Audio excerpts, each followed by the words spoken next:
maybe a nice 8-ounce cup of coffee will do you a little bit of good. If you can't drink coffee because of it's so much caffeine, try another good for you drink like green tea. That's another thing I love. I literally love matcha. I love it. I love it. I get unsweetened matcha, and coffee is vegan. Green tea is vegan. It's a win-win situation for me. I love it. So that's definitely something that can boost your day. I wouldn't recommend drinking coffee probably after 4 p.m. because it may start affecting the sleep for some people, which leads me right into my next tip of the day, a mental health tip that you can use when you just need to center yourself and get yourself away from all the chaos. Get yourself a good night's sleep. Most of the time, you can sleep a little bit better in a cool room. Of course, I know it's cooling off. It's fall and winter is fastly approaching its flu season, and people, have the sniffles, and it's a lot of stuff going on around us.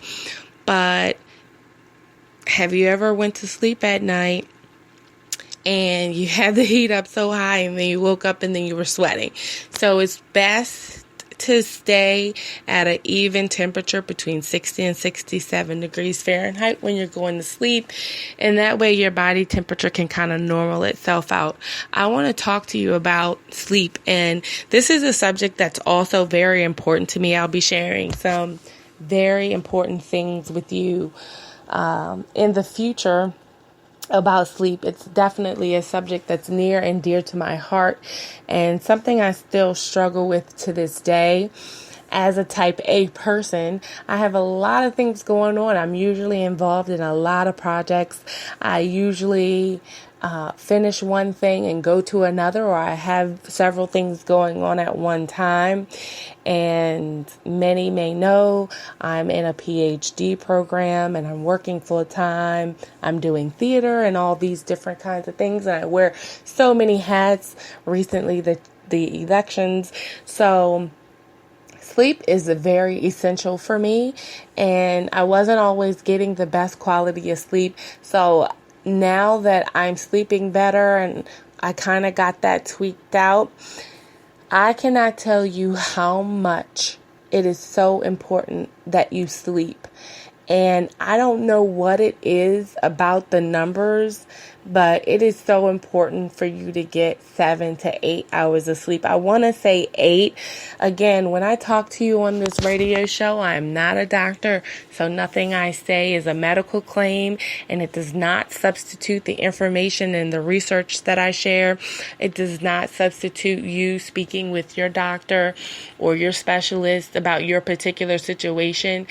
But I don't know what it is about the numbers of 7 to 8 hours of sleep, but it is so important. I used to have this, and this is and I may have said this before on this show in the small period of time that I've been on the air, but I used to say, and I'm almost embarrassed to say it right now, but I'm going to say it anyway because I don't mind that people learn through my mistakes. I don't mind that people learn vicariously through me or through things that I've been through. And I absolutely believe that it's a purpose in my life that I've been through some of the things that I've been through in my life because others are supposed to learn from them.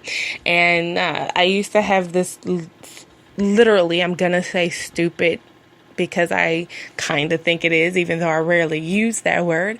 But I had this really crazy slogan, and you'll find that I have so many slogans. I talk about the slogans I have a lot. But I had a slogan that I'll sleep when I die.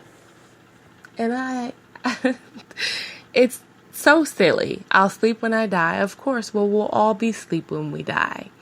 But guess what? I finally realized. And If this is you, if this sounds like you, if you're a person who says, I'll sleep when I die, you have so many things to do, you've got this going, you've got that going, and you'll sleep when you die. Well, guess what? You're going to die much sooner if you don't sleep. You're going to die much sooner if you don't sleep.